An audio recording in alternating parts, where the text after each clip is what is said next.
الشاعر عبد الله الزرقاوي رحمة الله عليه وعلى جيله. عبد الله الزرقاوي شاعر وفارس ومتعلم.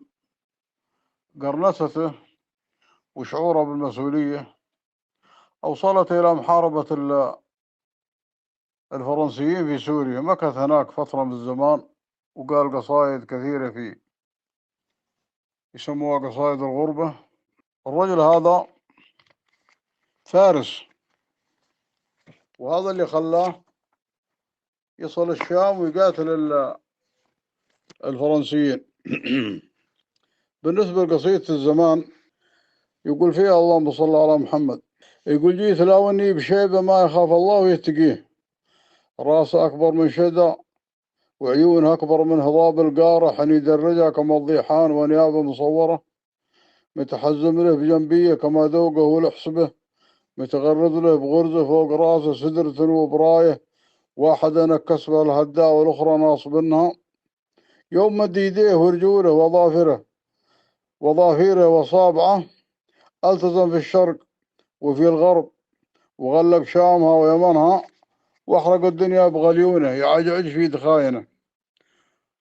قلت يا هذا منين وفين يا مخلوق، انت عاجب بن عنق ولا المسمى عنتر بن زبيبه ولا بن كنعان ولا انت من اولاد العمالقه؟ قال ما انا بذا تقول، انا الزمان الفارس الهمام. قال لي حاجه ومحتاجه قضيناها ومضيناها، وبيوت العز لحناها وغلقنا ضبابها، كم من العلقان كناها وكنا عثري ومساقي وكنوز ولفوها أهل التكبر والزعايمي. يقضم الرجال جو في السوق عيب على شواربه. قلت وانا يا عدو الله ما تلقى علي هرجه؟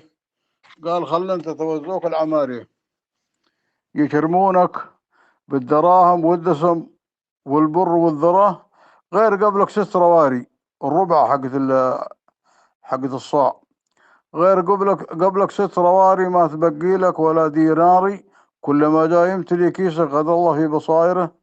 هذه آخر ما تلفظ به، ولا أدري وين هج وراحي، هو طمع في البحر ولا نفخة إسرافيل شلته، ما يشل الزمان بإذن الله في آخر الوقت إلا نفخة إسرافيل. هذه طال عمرك اسمها قصيدة الزمان.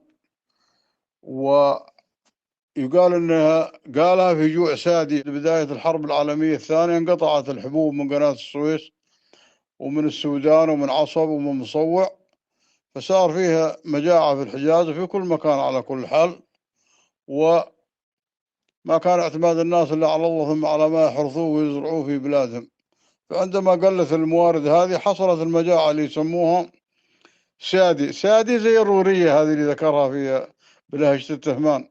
التهمان يقولوا رواري اللي هي ايش الربعة، واهل الحجاز يقولوا سادية، يعني يقسموا المدي إلى 6 روابع، يسموها سادية، يسموا الجوع جوع سادية، لأن وصلت السادية اللي هي الربعة هذه الصغيرة بريال، ومين يملك ريال ذاك اليوم؟